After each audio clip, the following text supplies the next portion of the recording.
curiosidade, o desejo de conhecer é sem dúvida um dos principais ingredientes para uma investigação científica. Mas quando nos afastamos dos dados para tirar nossas próprias conclusões, que a impaciência às vezes por respostas compromete a imparcialidade da nossa busca e até leva algumas pessoas a manipular evidências e moldar, consciente ou inconscientemente, os resultados em favor das suas hipóteses. As pesquisas sobre dinossauros não estão livres deste tipo de problemas. E um grande exemplo disso é o que aconteceu aqui, no Rio Paluxy, em Texas, nos Estados Unidos.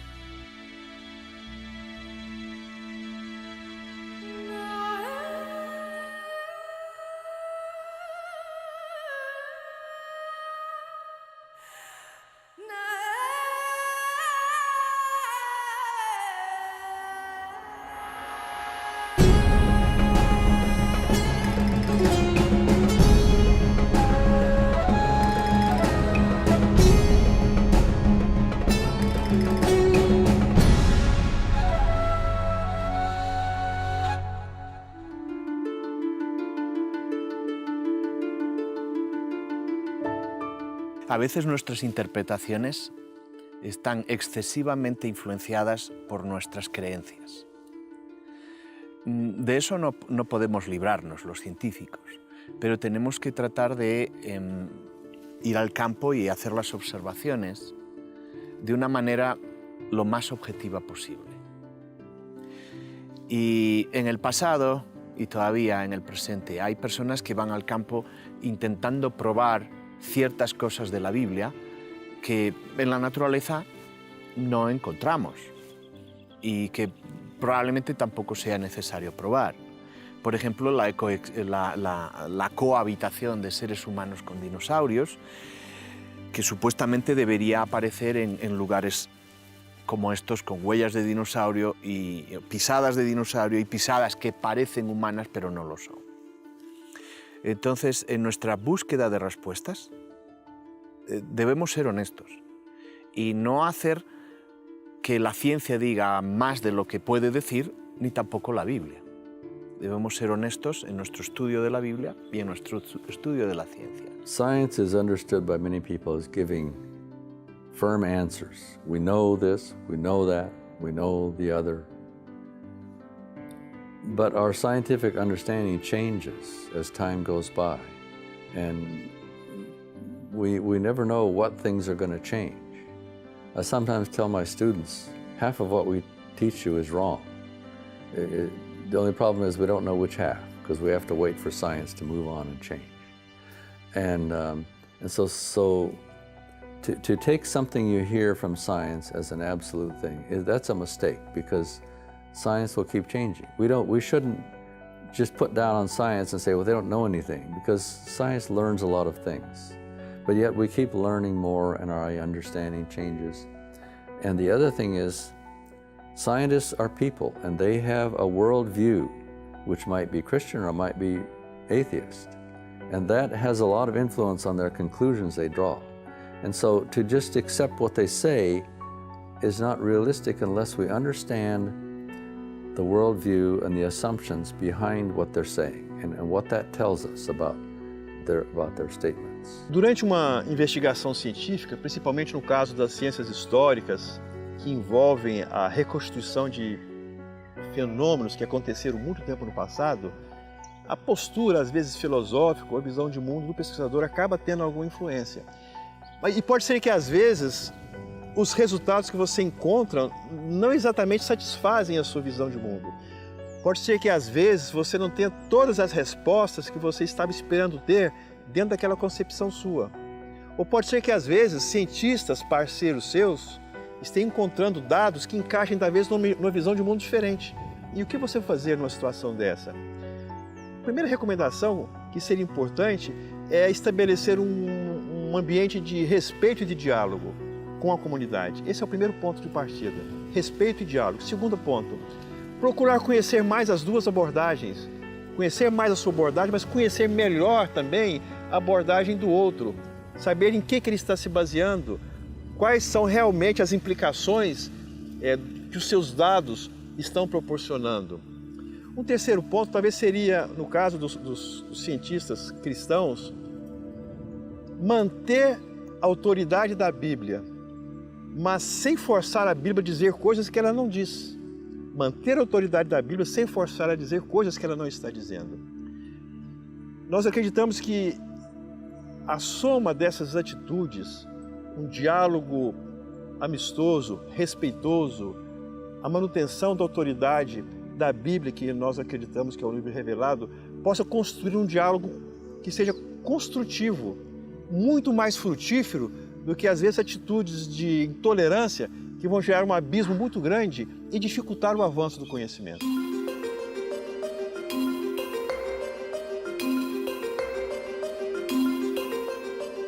No dever coletivo de conhecer, crescer e favorecer o respeito pelas ideias, fortalecer os argumentos com a pesquisa ao invés do preconceito e lembrar que aprender é finalmente o resultado de uma ação cooperativa, de um diálogo de ida e volta, de dados que se cruzam e interagem, dando lugar ao que hoje chamamos de ciência.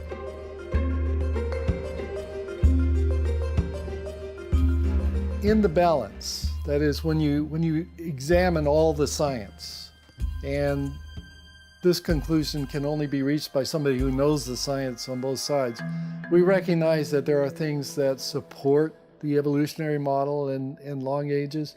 There are things that seem to suggest that's correct. There are many other things that suggest that that's wrong, that creation is the only model that fits. So if you think about a pan balance that you put the data on, you put the supports evolution data here, supports creation data here, it's pretty much balances out. And so what it tells me is that people are not making their decision based on science. They are making their decision about what they believe about origins based on other things, which is their philosophy or their view on the world or their religion or something else. Something else is the basis of every person's decision. Even though if you're a scientist or a doubter, you may believe that the science is teaching you what to say about origins. That's not true. You are looking at only one part of the science if that's the case, either creation or evolution.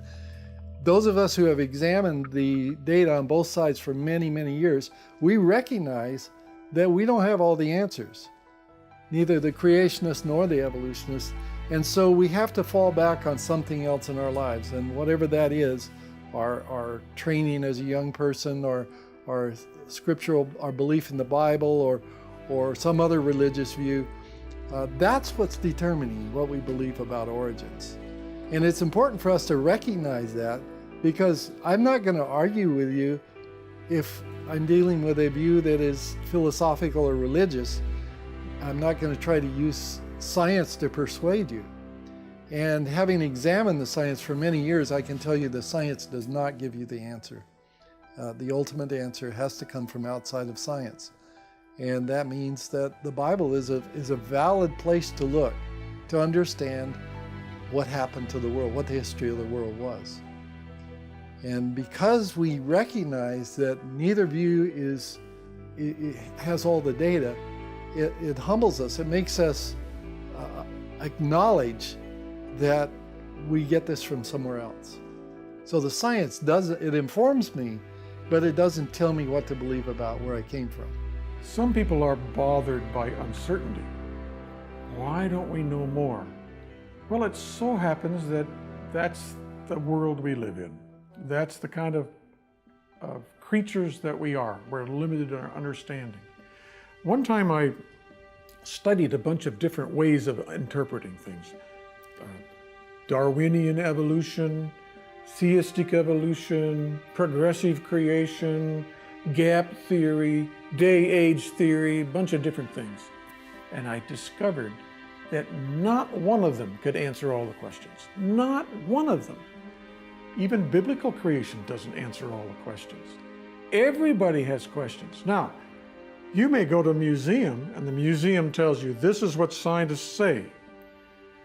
But if you're a scientist, you will realize that what scientists are reporting to you has to be taken carefully. First of all, the scientist knows that you want an answer. So he'll give you an answer. Now he knows that that answer has some uncertainty in it, but he can't tell you that because if he did, you'd think he didn't know anything because you think he ought to know everything, but he doesn't. Nobody knows everything. So the story you get can sound very definite, oh, no question. But in fact, there are questions, and nobody has the answers. For example, the scientists, when they talk about what made the dinosaurs go extinct, they argue. Some say it's the asteroid, some say it's the lava, some say it's some other thing, a climate change, who knows? The answer is nobody really knows. What you hear is the answer that scientists feel is the best one available. Whether it's true or not is a different question. When it comes to the origin of the dinosaurs, well, where did dinosaurs come from? Scientists don't know. They say, well, maybe they came from this one or that one, but nobody knows because the fossil record does not have a series of closely graded intermediates to show that one group evolved into another, and the scientists refuse to consider any explanation that has God in it. The real answer is God created animals, but if you are a scientist, you say, well, that's not something I can study scientifically, so I'll not even consider that. What's the best explanation if I eliminate God? That's what you're going to get from science. The best explanation, if God's not part of it, there you have the story. And so, if you are willing to say God is not involved in creation, and you want to explain where birds came from, the best explanation other than creation is they must have evolved from dinosaurs. But that doesn't make it true. That's just the only, that's the best thing that they can come up with, unless there's a God.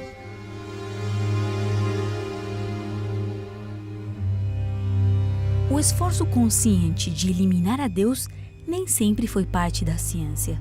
Para os primeiros cientistas, obter conhecimento observando o mundo através dos sentidos não foi um problema. Simplesmente viam a ciência como uma forma de conhecer a criação de Deus mais de perto. O problema surgiu quando o objeto de estudo se escondeu atrás das cortinas do tempo. Os eventos deixaram de ser reproduzíveis e muitas das hipóteses eram sequer comprováveis. O que fazer quando o método parece não ser suficiente para explicar o que está além dos sentidos? The question of supernatural intervention is really a defining point in the difference between a naturalistic worldview and a biblical worldview. A scientist with a naturalistic worldview will not recognize any kind of supernatural intervention. By definition, naturalism will only look at natural causes, naturalistic mechanisms. But a scientist with a biblical worldview accepts that God exists and that God steps in and intervenes in the things that happen on earth, and that this is a supernatural intervention. And so the two scientists, they do many things the same. When we look at science, we're looking at things that we evaluate with our five senses. It doesn't matter if you're a biblical worldview or if you have a naturalistic worldview. You're going to use your five senses as you look at data. But the big difference in that is going to be, do you think that there could have been a supernatural intervention that explains some of the things that you're finding in that data? And a person with a biblical worldview says, yes, there definitely could be a supernatural intervention that has occurred. Whereas someone with a naturalistic worldview will completely discount the idea that any possible supernatural intervention could have ever occurred. Quanto às origens, Tudo é um elemento de fé. A ciência não consegue reproduzir no laboratório as origens do universo, nem mesmo da vida. Até hoje não se criou vida. Então não adianta. Você entra num elemento de fé quanto às origens, embora eu diga que não seja, mas não importa. Filosoficamente, as origens são uma questão de fé. Ou você crê que Deus existe e que Ele é inteligente e criou o universo, ou você crê que a própria matéria tem a potencialidade criadora de Deus. Então você só tem duas opções. Ou Deus é um ser pessoal inteligente, criador, ou a matéria tem as capacidades criadoras de Deus. Então, esse é um ponto.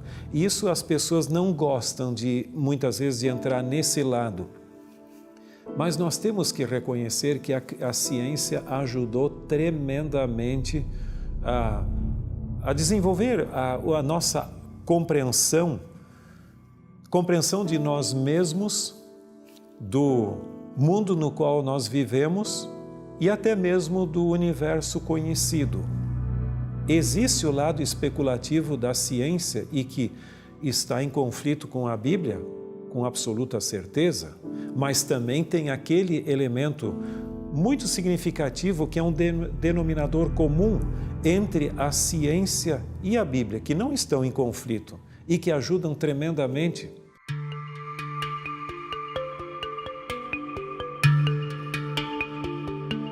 A grande dicotomia entre a ciência e a fé não é mais do que uma construção humana. Estimar o conhecimento empírico sobre o que não é reflete mais o desejo de alguns pela independência do sobrenatural que uma realidade sequer comprovável através de um método baseado tão somente nos sentidos. Mas para quem acredita que a fé e a ciência podem colaborar juntas no desenvolvimento do conhecimento, uma grande barreira pode ser encontrar-se com alguns aspectos que estão em conflito aparente. O que fazer quando isso acontece? The philosopher Aristotle started out his book on metaphysics with an observation. He says, every man wants to know. We have this desire for knowledge. And sometimes when we're looking for knowledge, we actually accept something else. It's like a placebo for knowledge. We call it speculation. And speculation fills in the gaps where there isn't actual data. When it comes to dinosaurs, we have very limited data. It's not insignificant. There's more than enough data to tell us that dinosaurs existed. But we can't really know what the color of their skin was, or what sounds they made, and many other things. So we tend to fill in those gaps with speculations of various kinds. The speculation, in my opinion, is dangerous because it makes us feel as if we know something when in fact we don't. We're just speculating. And when we confuse speculation with real knowledge, we are truly lost. It's better to know that we don't know something than to think we know something that in fact we don't know. When you think you know something and you don't know it, you can't be helped. So recognizing, having that true knowledge that we don't know everything. We still want to know, so it's an impetus to try to find out. But if we don't know, we need to be honest about it. That's the safe thing to do, it's the wise thing to do, and it's the honest thing to do. Nós não temos respostas claras para todas as perguntas. Há algumas nós temos respostas que não restam a menor dúvida. Outras, a gente tem evidências. Então, a gente tem que fazer uma distinção muito clara entre provas e evidências. Por exemplo, eu não consigo provar a Deus, mas eu creio que eu tenho suficientes evidências na Bíblia e na natureza de sua existência. Porque prova é alguma coisa que você pode demonstrar e Deus está acima da demonstração humana. Ele não depende de mim. Ele existe a despeito de eu o aceitar ou não. Mas quando entra nessa questão, nós temos também mistérios. Mistérios são coisas que fogem completamente à razão. Então, mistérios não são assuntos que você não pode estudar. Você pode, mas você deve ir com eles até onde a revelação bíblica lhe leva. E depois você acaba entrando no terreno da especulação. Existem possibilidades. Então, quanto à questão dos dinossauros e temas correlacionados, eu creio que a gente tem algumas evidências que a gente deduz com base em princípios que a Bíblia estabelece. Mas nós temos que ser muito cuidadosos para não colocar uma hipótese como sendo a verdade.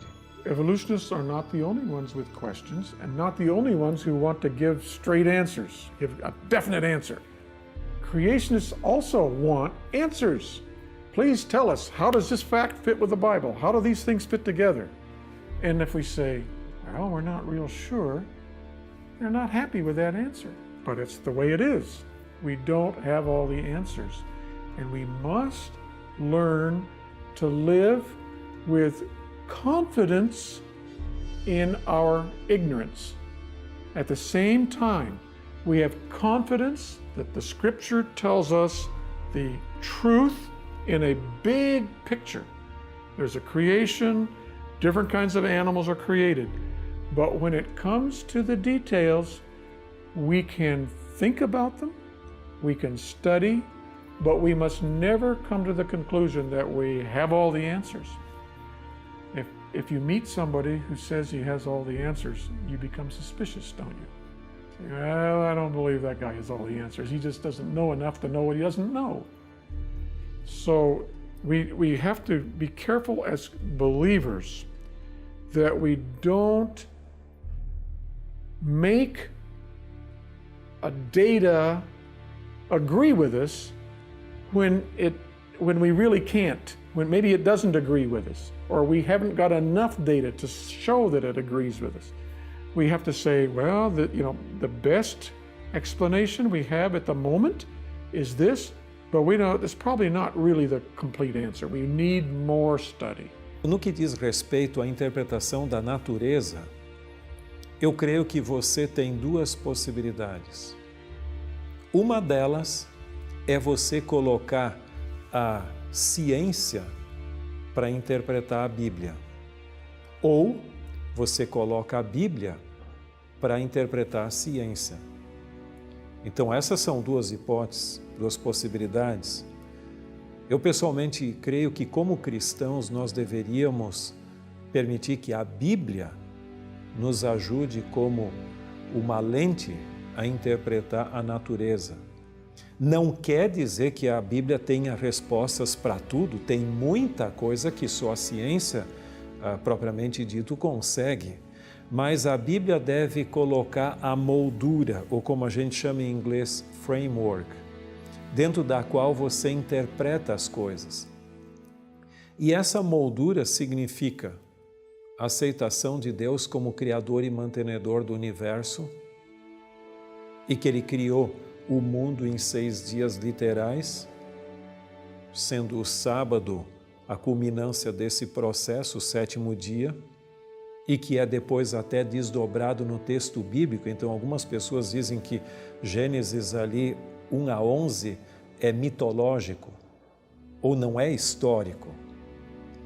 Mas veja que o próprio texto bíblico posterior, o 4º mandamento, os ditos de Cristo, alguns outros profetas do Antigo Testamento e mesmo do Novo reconhecem o relato da criação como literal.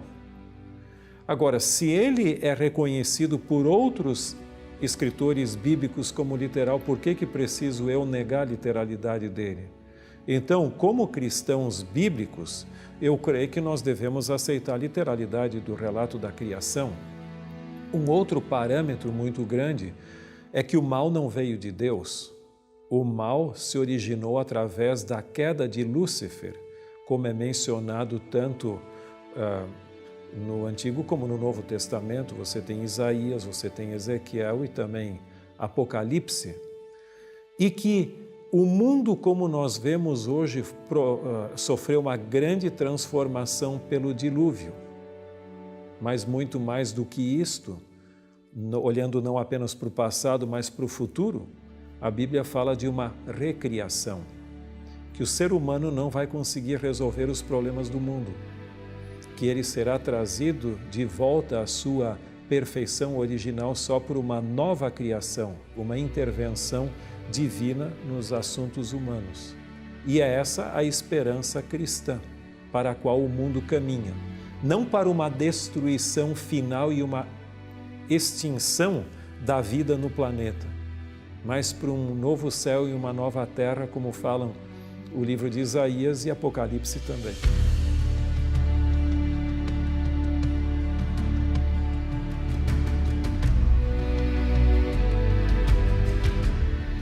Muitas vezes considerados como evidências irrefutáveis da evolução, um estudo profundo sobre os dinossauros revela que, na verdade, nem tudo é tão definitivo. Numerosas perguntas sem respostas, dados incongruentes, sedimentos que parecem contar uma história diferente, são apenas algumas das razões pelas quais sabemos que, no que diz respeito à origem dos dinossauros, ainda nos resta muito a compreender. Nesta temporada, descobrimos que ainda que as ciências históricas como a paleontologia sejam mais susceptíveis à cosmovisão de quem as executa, quando exercidas corretamente, continuam sendo ferramentas úteis para tentar reconstruir a história do nosso mundo e assim entender melhor as origens.